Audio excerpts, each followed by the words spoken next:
I don't like Komo. I don't like it because I cannot make myself na bawasan yung balance ko para hindi rin mabawasan yung interest na magigain ko. It's a great way to make myself save money while also gaining some in return, and it's also a great counter to inflation. Hi guys! Now I will share with you my opinions and personal experience after a month of using Komo.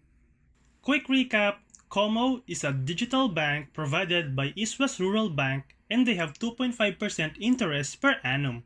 Komo has been around for about a year after its launch back in August 2020. For those of you who don't know what a digital bank is, it's basically a bank that you can access solely through online or the internet. There are no physical branches na pwede kayo mag-walk-in para gumawa ng account or mag-transact. Lahat ng banking needs and processes are done only through their app or website. That's how they are able to offer higher interest than regular banks kasi less yung expenses nila, example for branch maintenance and employee wages at iba pa. For comparison, here is a sample computation. For example, I put 20,000 in a regular bank, I will be able to gain 25 pesos each year or around 2 pesos a month. If I put 20,000 in a digital bank like Komo, I will be able to gain 500 pesos each year or around 40 pesos a month. Both are still deducted by 20% tax. Now, why did I choose Komo? First, of course, is the interest.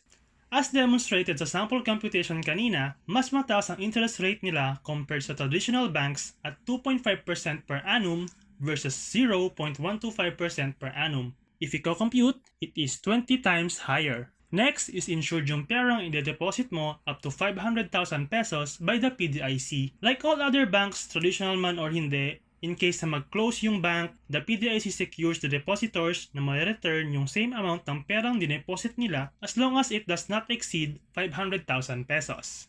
Up next is fees and charges. Most of my transfers had no fees with them. It just depends on the type of transaction. I mostly do bank transfers and e-wallet transactions like Komo to GCash or BPI to Komo and vice versa. If you want, you can check their terms and conditions and FAQs on their website for more details. I'll put the link in the description below. When it comes to fees, I think this is common in most digital banks. They have no transaction fees and no minimum balance, no maintaining balance, no required initial balance. They also provide 4 free ATM withdrawals each month. Yes, you can withdraw via ATMs because they will provide you with a free Visa debit card upon account approval that will be delivered to your house free of charge. After I got approved, I received my debit card within a week later. You can change the settings for your card through the app. You can lock your card in case you lose it to prevent card transactions. I haven't used my card for any transactions yet, but I have read that some people experience floating transactions that can take up to 11 days to be settled. I don't have such experience with my transactions yet, hopefully not, but I think this is something to keep in mind. Based on reviews from other users, balance ang UI or user interface ng Komo when compared sa iba. And I can testify to this. It was smooth for me to navigate sa app nila. Nagets ko agad kung paano i-operate yung app without much difficulty. It's simple and easy to use. Andun din lahat ng features na I needed like biometric security, fund transfers, access to bank statements, transactions history, and debit card settings among others. Although I still haven't tried apps from other digital banks, I can still say na I'm satisfied sa UI ng Komo. I have no experience of lags, crashes, or bugs on their app. Sa account opening requirements naman, you need to be 18 years old and they require one valid government ID. Mostly naman ng digital banks, one ID lang din, pero yung iba kasi, required na 2 IDs or kaya need pa ng proof of address. Lahat ng requirements for opening an account with Komo was convenient para sa akin, but it only took me about 3 days before ma-approve yung application ko. Now before we proceed, brief disclaimer, I am not an expert, I'm still a newbie when it comes to financial decisions, I'm only sharing my experience and opinions. Always remember that when it comes to money, always do your own research. It's your choice if you want to instantly put your money into something you don't completely understand yet, or take your time to learn about where you will put your money, whether investments, banks, negosyo, or anything related to your financial decisions. It's very easy kasi na mag-transact online and sometimes we do things on impulse. Tap, pindot lang, and voila! It's very important to do your own research. I learned na much better if babasahin ko yung info sa websites, mga requirements, fees, charges, TNCs, FAQs, reviews online, everything.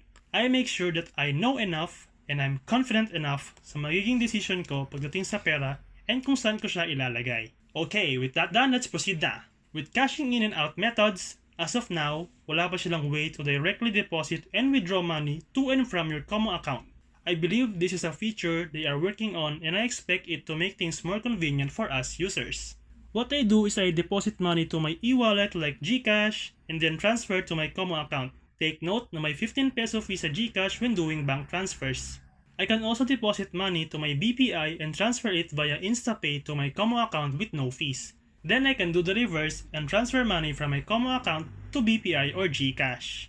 I can also withdraw money via BankNet ATM machines using the included debit card. Important note, I always make sure that I select East West Rural Bank and not East West Bank when depositing money to my Komo account. Magkaibang entity ang East West Rural Bank sa East West Bank lang. If magkamali ako ng isa-select na bank, most likely magpo-float yung transaction and it might take up to 11 days bago mabalik yung pera sa aking Komo account. Most of the time, if not all the time, smooth ang performance ng app whenever I use it. I haven't noticed any major hiccups. Although there was this one time na hindi nag-display yung account number and balance ko for a while, like maybe 5 minutes. What I did is I just restarted the app and it eventually worked well again. I didn't experience that ever again. All my transfers and transactions thankfully always went through. I always receive a text receipt with the amount transferred and the updated balance. Never ko pa na-experience na mag-float yung transaction ko at all. I time my transfers during the day. I try to transfer during days when people don't do much transactions. I always check if may maintenance ba sa systems beforehand. Di ko pa natatry magamit yung debit card for payments and withdrawals so I can't give my feedback on that yet. I will provide my thoughts on it in the future.